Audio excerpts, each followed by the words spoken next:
Hi, everybody. How was lunch? This is the most turkey wraps I've had in a week in a really long time. I'm RJ from CRS. Thank you. I hope you've had a great week. We're so glad you're here, that you took the time and braved the cold and snow and adverse weather conditions.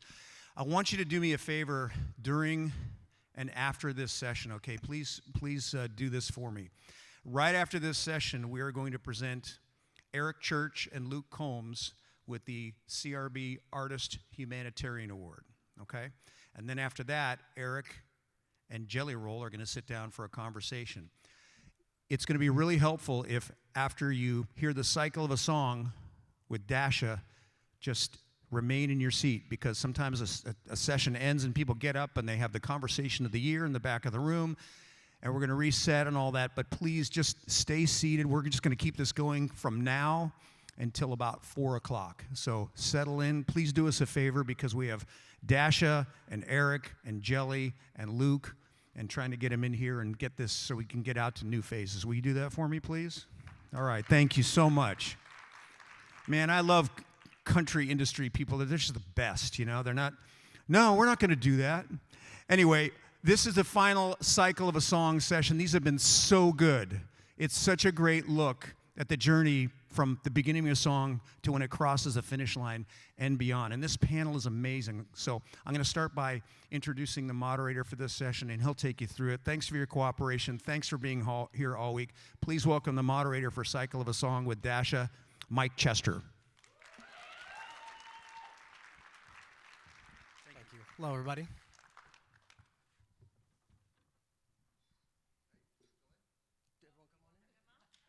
I want to be alone up here. Hi, everybody. Come on out. Please say hello to our panelists. So, I know, it got real lonely real quick. Say hello, everybody. Grab a mic. Thanks, everybody, for being here. Thanks for taking a minute to be with us. And thanks, Dasha, for taking the time to be with us and anytime. Go through the cycle of this song and this whirlwind that I think we've all been on. And it's a great panel of people. We have a great cross-section of people that I think represent the story that came before signing, what happened through fruition, and how and where we are now, as we sit with a song with almost 2 billion global streams. A song that started out first week at 86,000 streams first week when it came out in November of 23. So we have a great cross-section of people that were there to tell us how and unpack how we got here. I want to just set the table and talk a little bit about the song for just a half a second here. 800 million of those streams were here in the U.S. I know we are speaking to a U.S. audience, and a lot of us in this room are dedicated to the U.S. fan group. But there is a global story here that we want to talk about that I think is unique and separates us. The radio audience peaked at 30 million across 3 formats at the same time. And we have Brian and Andy here to talk a lot about that nuance, the synergy between companies, et cetera. 6 times platinum in Ireland and Canada, just to give you a global sense. 3 times platinum in Australia. Platinum in the US, the UK, the Nordics, Belgium, and more. Number 1 radio in France. They don't speak a lot of English in France. Number 4 most played song at radio in the UK. Keep going. This is good. So I like this. I just want to show the scale. We don't start there, right? But that's the scale, and that's the interesting thing about this story. I think it would be important for the panelists, to understand is, can you just give me a raise of hands on how many people in the room are record company, creative side of the business, just so we can get a sense of it, and radio, et cetera. Okay, that's helpful. It's a good sort of even split. The cycle of a song starts with a song, and a great song. And Dash, you being a songwriter at heart, can you just give us a beat on where the song came from? How you felt when you held that master at the end of it, and what you felt, and did you know what we have, and just give the room a sense of that process. Yeah. Hey guys, what's up? So when I wrote Austin, I was going back to what made me fall in love with music, which is songwriting. It's just storytelling. That's why I love country music so much. And I didn't have a manager. I didn't have a label. I didn't have a publisher. I had not a single person on my team, because I just fired everybody. I just felt like my team didn't know who I was as an artist, as a songwriter, and so it was terrifying, but I was 23, and I was like, fuck it, here we go. And I restarted, and I wrote my album, What Happens Now, and as a part of that album, I called a couple of my friends. I was setting up all my own sessions, and that was the day that we wrote Austin. I was living in LA at the time, and I remember I was so unbelievably heartbroken. It's embarrassing. It's literally embarrassing when you hear the whole story. It's fine. But it was like a 2-year heartbreak, and I was just like going through it, and I was mad. I was really, really pissed off, and we wrote Austin out of like a really genuine part of my life, out of that emotion. And I remember walking out of that session with the demo. We got the bounce. Usually that doesn't happen when you walk out of sessions, but I had the bounce, and I was playing at my car, and I was like, oh my God, this is the catchiest song I think I've ever heard in my entire life. And I just wrote it. And I was like, what the hell is going on? So I sent it to my brother. And I remember later that day, this guy calls me and was like, hey. And whatever, but we can tell the story later. But that's how we started working together. And I don't know, it just came from a very genuine part of me loving songwriting and storytelling. And I just had a gut feeling from the second I wrote it, is what I would say. It's awesome. Yeah, we did too. A huge part of this process, there's a whole world that came in before Warner Records, and there's a cross section of people that are represented here that could talk about the early days, right? The record came out in November of 23, started to do its thing. I think, Talia, you should weigh in here. I'd love to hear from a few of you here on record came out, it started to bubble, you started to notice things, and I think what's interesting here is there's the conversation behind the wall at Spotify, if you will, right? That there's the collaboration that happens in terms of hearing a song, seeing an opportunity, the Nashville team, this team, the global team. I think it's really interesting in this case study how you guys work together from an artist development point of view. But that was, song came out, and obviously we're live on the DSPs. And can you talk us through those first early days, Talia, of what you were seeing and how you were looking at it? Yeah, I mean, when Dasha was first featured on Spotify, it was in 2020. The song came out. It was on Fresh Finds Country, which is our independent artist playlist. And then she wasn't featured again for 3 more years. And when I was looking at this data, it was amazing. The EP came out in October, and we, like every record, it gets pitched. We listen to as many songs as possible. We put them in playlists. And whatever the focus track was that week went into some country playlists. It didn't really touch me in the pop world. But then when it hit, I think it was early January of 24, we began seeing a little bubbling up of Austin over the other songs that we had featured. And I have somewhere in my inbox a Spotify for Artists chart that Ben here sent me that shows the song going from 6,000 to 12,000. Streams a day. And we were so stoked about that. We were We were like, freaking out. let's go! Huge. We were losing it. Yeah. In like a week, it doubled. And I hadn't heard Austin. Our country team here in Nashville had. But I then messaged them, and I'm like, what's this song? There's something going on here. I'm seeing it in my data. I listen to it. I love it. We get maybe to the next week, and Claire, who's our country editor here in Nashville, and I are behind the scenes talking about this great song that I think is pop music, she thinks is country music. It was the perfect combination, and we worked so closely together. This was like our dream moment where we had a song that would work for both of us. And it is early February, we put Austin in a pop playlist for the first time. It was a playlist called Hot Girl Walk, and it was a mood playlist, tested out. I think it went in New Boots on the same day. So we had pop and country going at the same time. It then went in Teen Beats the next day. Viral Hits Africa, I found it, and that was the next playlist ad. So outside of the US, Africa were on board. Then Norway added it, Germany added it, and it spiraled from there. It's just wild how music travels. I think, Ben, you have a view here. Ben, you were involved, obviously instrumental in Dasha signing to the label, and were very instrumental early on before the Warner relationship. There's a strategy that went into this, obviously, right? And there's a lot of sort of planning that went in behind that. Can you talk the room through a little bit? Absolutely. First of all, thank you for CRS for having us. This is a very crazy moment for all of us to be sitting up here because all of this was actually happening last year when I was here at CRS. And just to point out, we Lunt snuck in. Barely got it. Dasha, we couldn't even get in here. Literally wanted to go and I couldn't get in, so. And but we were all at that time freaking out as this song was exploding in front of our eyes. So thank you guys for letting us come up here and tell our story. It's been exciting. So yeah, to Chester's point, so Lunt sent me the song, and we heard it, and just like them, we knew that this was going to be the focal point of the entire campaign. Talia kind of touched on it, a focus single. Especially for a developing artist, I feel like it's very important to identify a song within the campaign that you can point your partners to support. That's on the streaming and the radio side, especially for a developing artist.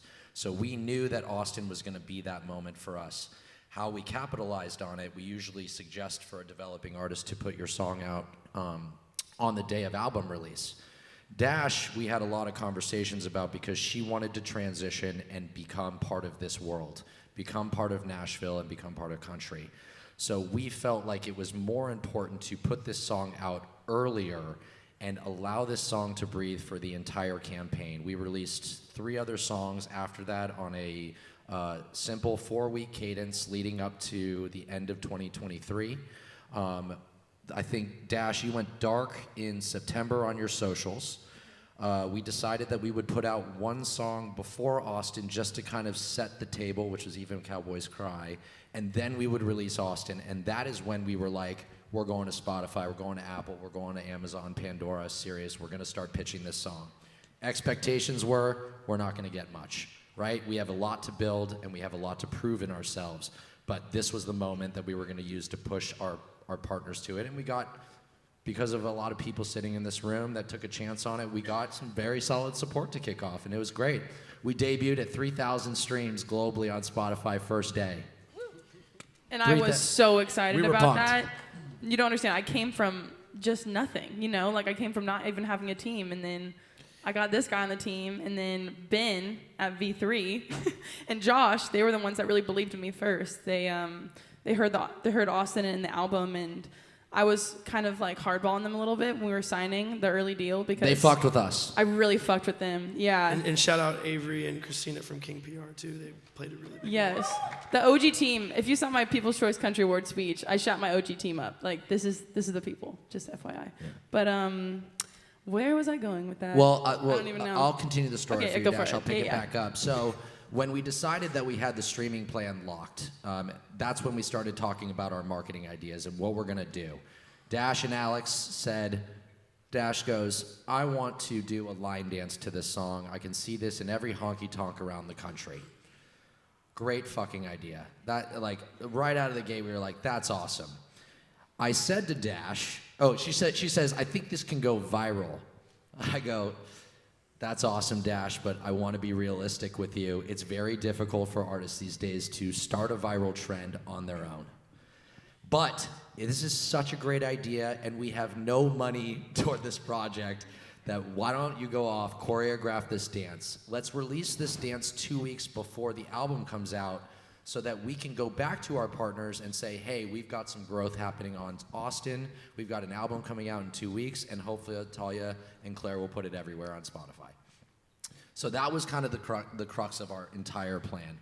Then we just fired off from there. Dash went off, choreographed this dance over the last 4 months. There's like 30 different versions of the dance on my phone. We were figuring it out. We were going through it. And then, yeah, as Talia pointed out, right at the end of January, the song had gotten to about 5,000 streams a day, slowly creeping up, continuing to get small support here and there. But Dash puts up the video, and we wake up the next day, and we have 12,000 streams. And like Lund said, we fucking lost it. We were like, this is the biggest jump we've ever had. Group chat was going off. We were Group like, chat was going 12,000 off. streams. Josh, my partner, goes, you guys, there's like 300 video creates on this video already, on this sound already. This is going to go again. And it went to 20. And then it went to 21. Then it went to 40. And then it was like the phone started ringing. Yeah, and during this time, so the dance, I've been line dancing since I was a kid. And so we were chatting about what guerrilla marketing could we do? Like, how can we get people to listen to my song without it being about the song? Like, and I was always been big on creating community around my music. I think it's so special. I think that's what makes country music so special, is the community. Like, y'all sitting here literally watching us yap about how we blew this song up. Like, this is so cool. So I started going to Nashville Palace, and when I was 18, when I moved here, and I was like, God, it'd be so cool to have a dance to my song so that people will subconsciously hear it and then go stream it. And if every honky tonk in America can have a dance to my song and play it on every Friday night, well, then it's gonna blow up and be a lifetime song. I didn't really have the viral thing in my mind. I was more just like, I want every honky tonk to play my song so people can dance to it and feel community around my music. Well, turns out artists can blow their song up. Sorry, Ben. Proved you wrong on that one. And I just made the dance up. We went through a lot of different rounds of it because the first round was really complicated. But then we made it simple enough, hopefully, that people got it. And it was just crazy to see how many people wanted to be a part of something. You know, they wanted to be, they loved the song, and that made it easy to do the dance, but they just wanted that community piece. And it was so cool seeing that reveal in front of my eyes. It was crazy.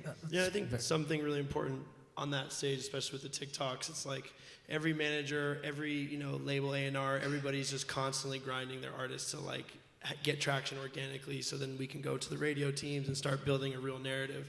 And the dance was something so easy to do because she could have done it at the grocery store, she could have done it with her friends, we could have it kind of everywhere, and it ended up working, which is the beautiful thing about it. I think when we kind of went down that process, our like North Star was like, man, if this song could be in a honky tonk every Friday night for the next 20 years, that would be exceptional.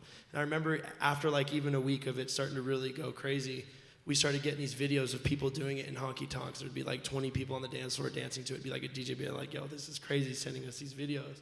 And I think that was like when we really realized that we had something that wasn't just on the internet, but also in real time, like organic and grassroots-esque of it. I think that was probably, for me, the most special part. So important. I mean, I think, is that Brian? Brian, you're the spin leader on Austin in the country, probably the world. And Number one.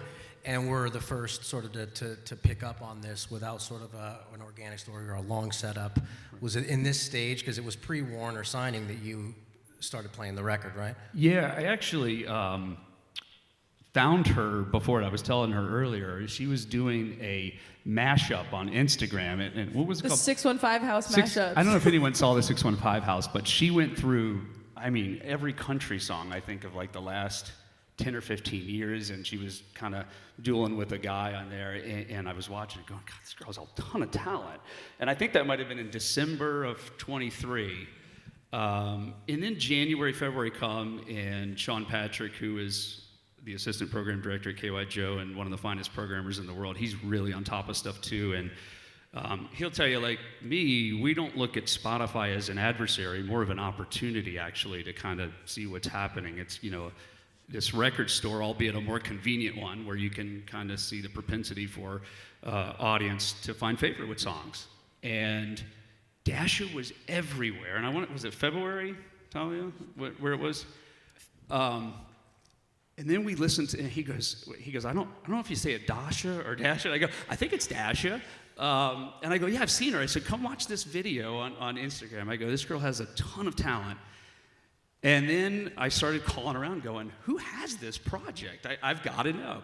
And ironically, I'm calling Sony, sorry guys, but she was meeting with them, and they're like, well, she's here. I said, well, put her on the phone. I go, hey, can we get a copy of this song? But I need it edited because there is a word that the FCC doesn't like in there. And I said, we want to play that. And then I think this guy sent it to me that day. We're like, God, we got to get a clean version real quick. It was quick. We hustled. We didn't have one done that day. We literally made it work. And then we're like, well, what about her? Let's get down the rabbit hole, and went down the other tracks. And she has a song called King of California, which is a brilliant, brilliant song. And then there were a whole collection of songs that I just fell in love with. And I think Sean would tell you the same thing. We're just like, wow, this girl. And I got down her whole history with Nashville, Belmont, and everything. I just kept going. I was like, I really like this girl. And this song is unbelievable. And we just said, well, hey, let's play it.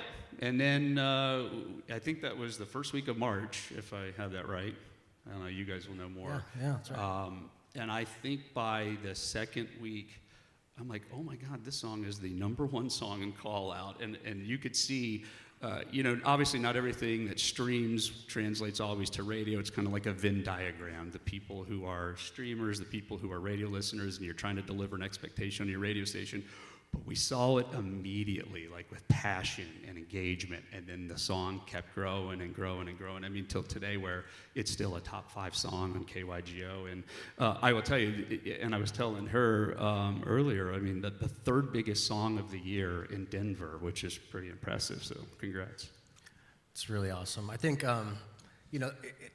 imagine following along this process of a really quick ascension, a TikTok phenomenon, real artist development that needs to occur and underneath all of that. And it can be a really clunky process when you go from something that's moving at a velocity like this and has to then get signed in March 25th to a major record company, Warner Records, where I work and Ben work.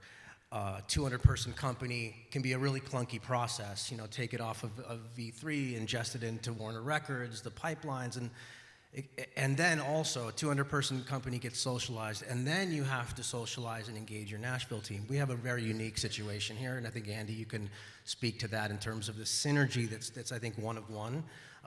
With Warner and Warner Nashville, we have plumbing down. We have a proof of concept. We've duked it out over political markets as promotion staffs, and we know no-fly zones, I think, better than most. And can you talk through how fast we had to move and how things needed to sort of start moving before even the ink was dry? Absolutely. Well, I first heard Austin at CRS 2024 when Alex and Ben played it for me in the Warner suite. And by mid-March... Andy was playing beer pong at the time, too. That's right. We were playing beer pong. So by mid-March, Dasha came to the Warner Nashville office and met with a core group of our radio team. And I believe it was after that meeting, we set an impact date for April 29th, which was about 6 weeks away. And it became evident pretty quickly that we couldn't wait that long, or we were going to miss our moment. There was so much already happening, as they've been alluding to, and we already had some early airplay, including KYGO Denver, who was not only first, but has more spins on Austin than any station in the country across any format. Shout out. But I also knew at the time that Top 40 and Hot AC were interested in taking it to radio. She was doing Jimmy Kimmel that week. Streams were already in excess of 7.5 million a week. So we had to go. So we had some conversations internally, and we decided to pivot and keep our impact date on paper for April 29th, but we were just going to start working the record immediately. And by the time we got to our impact date on April 29th, we had 65 radio stations at Country Radio. We were at 38 on the chart after having debuted at 41 just the week prior. And to your point, Top 40 and Hot AC were almost in lockstep with us. I think they had the same impact date, and in a similar fashion, they had a lot of airplay leading into that impact date. And luckily, there is a lot of synergy between Warner LA and Warner Nashville. And we just kind of had to realize that Dash is a country artist that has mainstream appeal. She's gonna get played at other formats. It's just the reality of the type of artist that she is. But that synergy has been super helpful. And if you think this is a big panel, you should see how big our weekly Dasha conference call is. There's about 50 people on that call, but it's a big team, and we all work very well together. One example is we had Dasha doing a promo run in the Southeast, and our team helped facilitate visits to other formats, which is something that we've never done before and was very unique to this project. And likewise, the Warner LA team would reciprocate and help us out on the road visiting country radio. So I think that teamwork between LA and Nashville, that one team mentality, was critical to the launch of this record. Yeah, and it was so cool, like having a song that was working at both platforms. But I think what made it so special was having the song rooted in country and giving country programmers that first look in the stories and the interviews and anything they wanted or needed, because I wanted to prove to people that I'm here to stay. I'm not going anywhere. Just because my song appeals to countries across the world and pop radio doesn't mean that I'm cheating on you guys. So Yeah. That's a really important point. I think that's where the marketing comes in. That's where, and I think that's a management question for you guys, because when you imagine the incoming, right, of requests, and everything feels important and everything has to happen, and you know, no one says no to all these people, right? How do you look at that when you're crafting the artist proposition and creating the integrity country, which we know, and we show deference to the Warner national team. Shout out Kristen Williams, who's the best. But you know, it's very much a culture that we don't do. You know, so how do you balance all those things, and how do you look at it and prioritize the branding and what's important to Dasha in the culture space? I think it's really interesting, especially in this case where we're kind of juggling multiple formats all at the same time, where we were kind of like, we got to give country lead time, we got to do it, we're doing it, and we did, which was awesome, but we had to move fast. And I think probably the hardest part, but the best part about it, was how global the song was, and how much that the song did end up pushing the country's agenda globally. For example, this summer, Dasha played a very large music festival in the UK called Reading and Leeds, but she was the first country artist to ever play that festival. That's, you know, 150,000 people in the UK. And that also happened in a few others in Belgium. And she, you know, 15,000 people in a tent at 2 o'clock on I think it was a Wednesday or Thursday. So random. You know, I was like, why are you guys all here right now? It was insane. But it's amazing. You see these people. They're there. They're dancing. They have their cowboy hats on, even though it doesn't really look quite right. But you know, all power to you.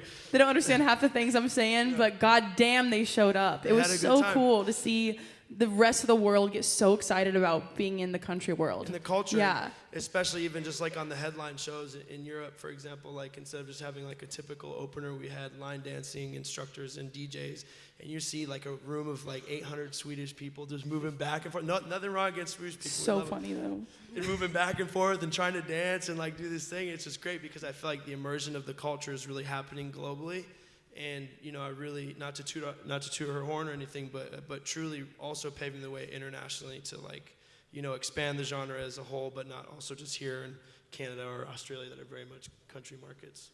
Yeah, and I think a lot of it too is also a combination of listening to the data and also trusting our guts, right? Like even at the very beginning, seeing that the streams were populating in Germany, so going after German influencers, which like, why would you do that for a country song? You wouldn't.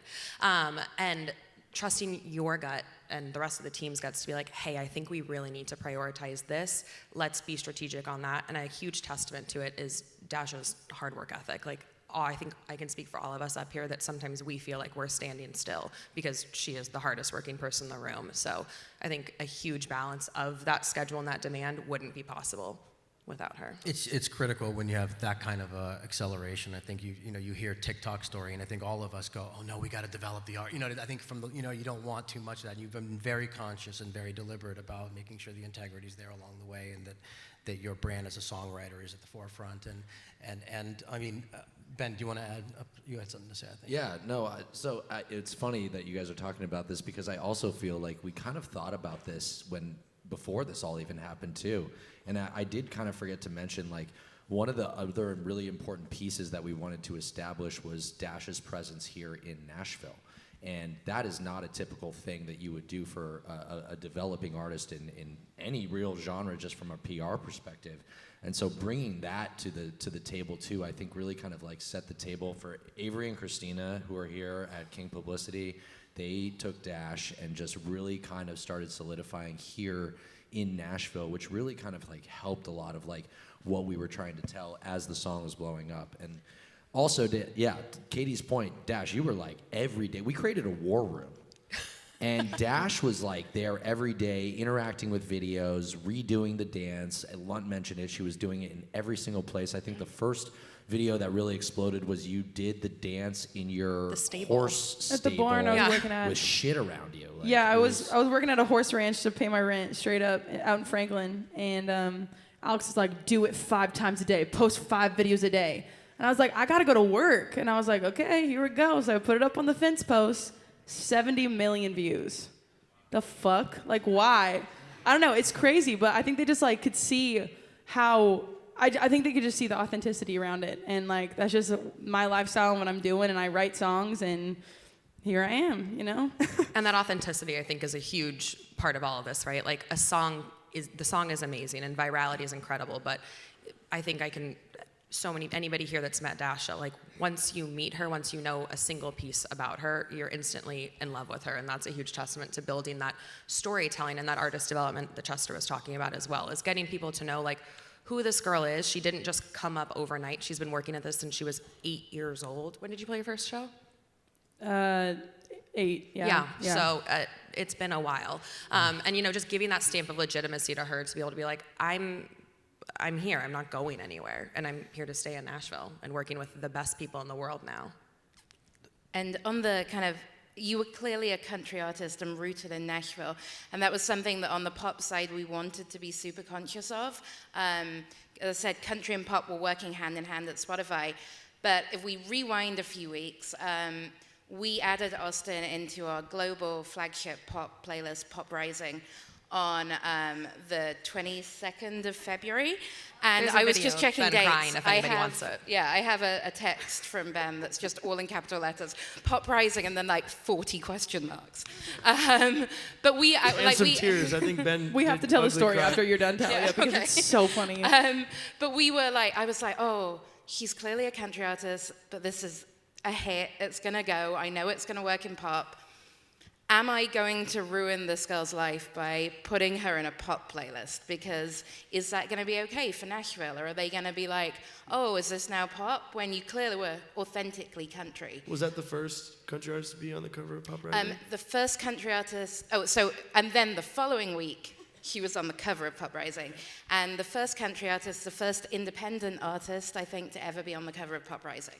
So That was insane. Then Shout out I'm you. passed to And that's the weeping man that I discovered. Oh my God. So we were at Red Door. We Let's were set at the Red scene. Door. This is CRS week, Wish we okay? could put there were few moments during this time for me that this is like, is this real? This is fucking real. This is happening. And Pop Rising cover was the first by far. We were outside of Red Door, and I work in streaming, so Thursday nights at 11 p.m. here in Nashville, I am on my phone at all times emailing this man right here what I've gotten. And I knew at the time, is like, okay, let's see what we're gonna get next. What's coming up next? And we were outside. We had just gotten like new boots last week and like all these other playlists, so I wasn't really expecting anything because Austin had been out, 2 months or something? Yeah, it was, Austin had been out for a while. Yeah. Yeah. But I open up my phone and look at Pop Rising, and it updates, and I lost it. I wish you guys could see. There's a video of this. We'll Literally, airdrop it to everyone. The face he makes. Oh my God! I It have a was terrible so crying funny. face, as everybody knows Craziest on this cry team. face I've ever seen. But that was a real moment. That was a real moment for us, and that is when it was like, this is fucking here. And thank you to Talia and to the Spotify team. That was a massive moment for our team. I for mean, sure. it just felt like a year ago today or something like that? Wasn't that a year ago? It was a year ago ago, on CRS tomorrow. A year ago tomorrow. A year but ago just being tomorrow. like the first independent country artist on the cover of Pop Rising was just like, what the hell? It was just so wild. And like, I think that was the moment where we were all looking at each other crying. My fake eyelashes literally fell off. They were like glued to my cheek because I was crying so hard. And because I think we just all felt this momentum of like, this is gonna turn into something really special. Well, that's that trust your gut thing. Why would that make sense? But we all were like, yep, this is the way we have to go. Like, trust your gut, and this song is going to be everywhere because this girl is going to be everywhere. Yeah, I think the second moment that I want to call out, because I'm sure you guys are in this room, but I got a phone call from Johnny Chang and John Trapper that basically was like, hey, are you managing Dasha? No, I'm not managing Dasha. Well, we're hearing a lot about her, and we're going to add her to the highway.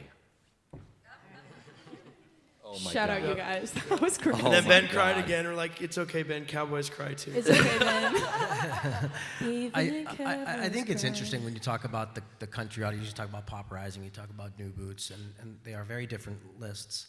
But can you talk a little bit, Talia, about Gen Z and their impact at the DSP level. Obviously, a lot of us who have dealt with radio for a lot of time have demos that we focus on that aren't necessarily Gen Z. They're hard to market to, right, and advertise to. But for your platform and for the sort of gross effect of fandom that they add, can you give a perspective on what that's brought and how Pop Rising may have some shared audiences potentially with New Boots, or do they not? Can you give some perspective around that? Yeah, I think the country and pop teams find a few moments where we can work together, but this is really the record that was first, if you think about last year and all the crossover moments.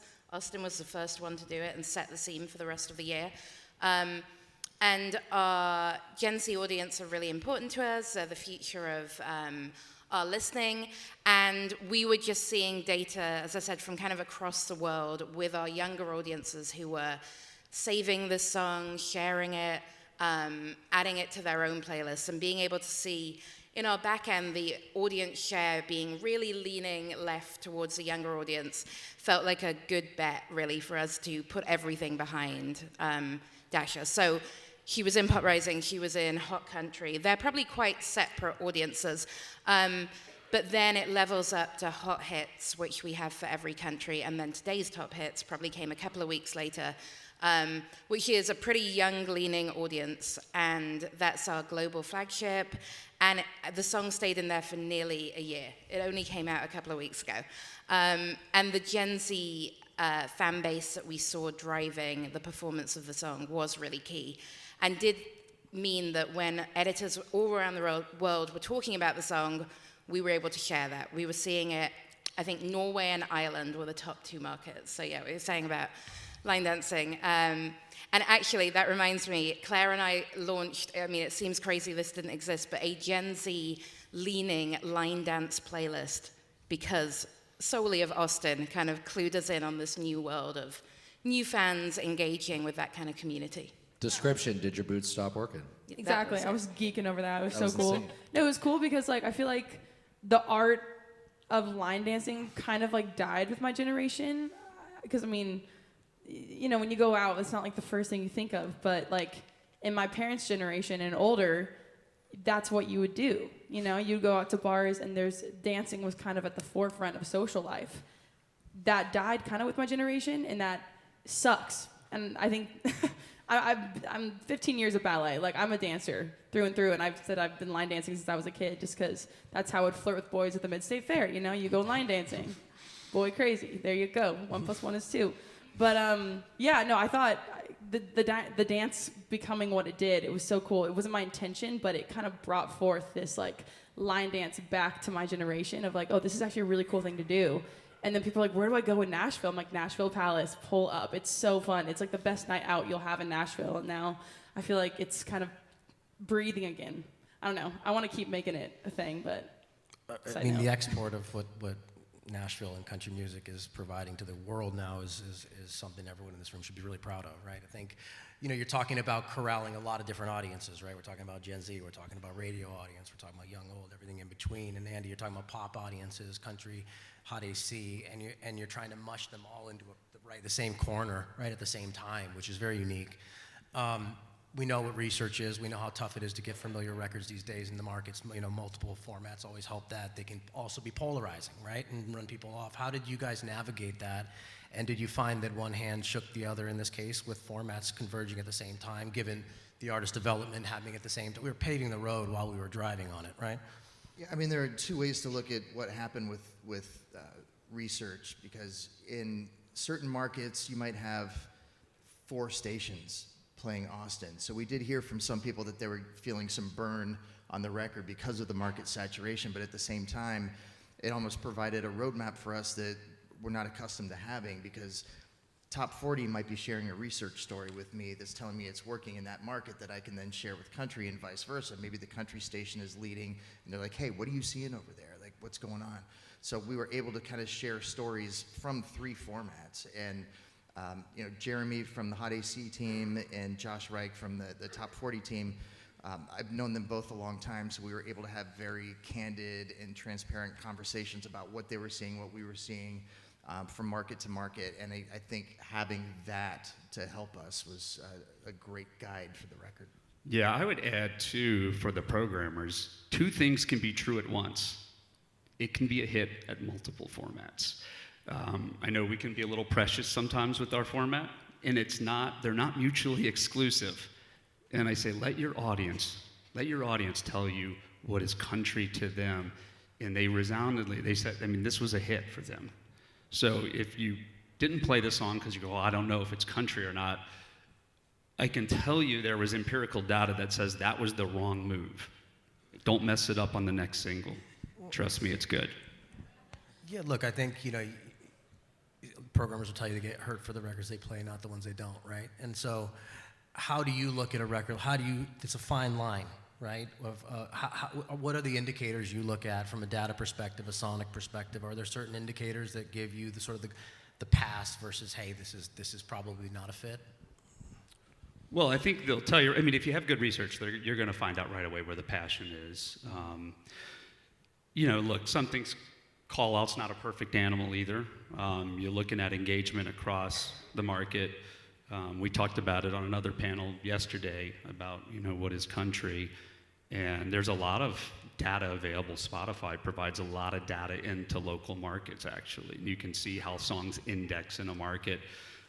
You can see local Shazam data that Apple publishes in your market. You can look at the top 50, and I don't mean like the silly, hey, it's up 20% stories. I mean actual empirical aggregate data. That's really important. So when you look at all those metrics within a market, and then you validate it, with the call out, with the audience that is qualified as your radio station listener, you see a pretty clear picture right away on what is working. Yeah, especially when you zoom out and you're not taking a rolling 7-day, you're taking an average of 4 to 6 weeks in steady growth. I think that's the snapshot we all should be looking at. I think it's so cool you're telling me backstage about how you heard Austin, no one was playing it yet, and then to kind of determine where I am, what type of artist I am, you went and listened to my whole album. Yeah. That means the world to me because, once again, I'm a songwriter, and that's why I'm in this space in the first place. Yeah, and by the way, there were a couple of previous albums or EPs that were on Spotify, actually, that I went through and just listened to the songwriting process. I wanted to know, hey, what's going on in this girl's head? And it's a whole lot. You have it's no crazy. idea. It's crazy, but it really was before, and I go back to even before we put Austin on the air, it was hearing King of California. That was the thing that sold me. And it was so funny, I was talking to Sean, I go, I think this is the follow-up to that song. And thank God we were right, because you did confirm that later on in an interview. I was like, okay, good, we had it right, so. It's wild. You learn a lot along the way, and when you're moving this fast, some things come up and things happen, and I think I'd love to hear from you both on, the Macy's Day Parade was a big moment, and I think we all can learn a lot from, we have a saying, never let a crisis go to waste, right? And if there's an opportunity that you can find to turn it into a win, I think you exemplify that in that moment, and I think the way your fans move, we saw that sort of materialize in a lot of other ways. Can you just talk us through the parade, talk us through the sequence of events, and what you learned? Well, I want to start off with saying that being an artist is the weirdest job in the world. You're so picked apart, and you're so celebrated at the same time. And so this past year, being thrown into the weeds, I learned a lot. And I developed myself a lot as a person, as an artist, and I realized that the best way to do it is just to really be yourself, because there's no other fucking way around it. So, the Macy's Day Parade, it was pouring down rain, guys, okay? I've been outside in the rain for like 2.5 hours, waving my little hand around, and I decided to wear red lipstick because 'tis the season. And why I wasn't stain proof, I don't know, but I am just a girl, and there was lipstick all over my face on national television. And I think the way Alex called me right after, I was getting on my flight to go home back to California to make Thanksgiving dinner. I was in the subway having a panic attack. He was having a panic attack. I didn't realize. Sitting on the ground in the subway. I left Alex. I was like, I gotta go. And he goes, what do we do? Basically, I didn't realize at the time how much lipstick was on my face on national television. I saw it in the monitors, kind of, and I was like, ooh, oopsies, a little smear. It was very obvious, as you guys probably saw if you watched the parade. I got a text from Kelly Bolton that said, oh no. Yeah. And I think it could have gone two ways. I could have freaked out, gotten super insecure, been like, oh my God, God forbid, I'm not a cookie cutter perfect artist right now and did everything perfectly. Oh my God. Or, per his advice, was like, yo, I think you got to address it. Like, I think you just got to call it out. And thank God that's my personality, because I mean, I lost a hair extension the other day on stage and clipped it back in front of the whole audience. Like, I'm just a girl, guys. Like, I'm just being real with you. And so I made this TikTok video making fun of myself. Like, I'm just a girl. And I think it's cool to have that level of realness, maybe. Yeah, of course. Yeah, I think it's just being a woman is hard. Sorry, men in the hard. room. And being Yes, go women! like And women being- in country. being being a woman in country is even more, right? Like there is this preconceived notion of like what you are supposed to be, how you are supposed to dress, what you are supposed to say, how you are supposed to wave your hand on the float. And Dash through and through, from doing a dance in a barn surrounded by horse shit, like to the classy gal you see up here right now, the duality of all of that is like, that is who Dash is. And that is why I think you see the success across all of these formats, because two things can be true. We are all humans, and like being a woman is complex as a whole.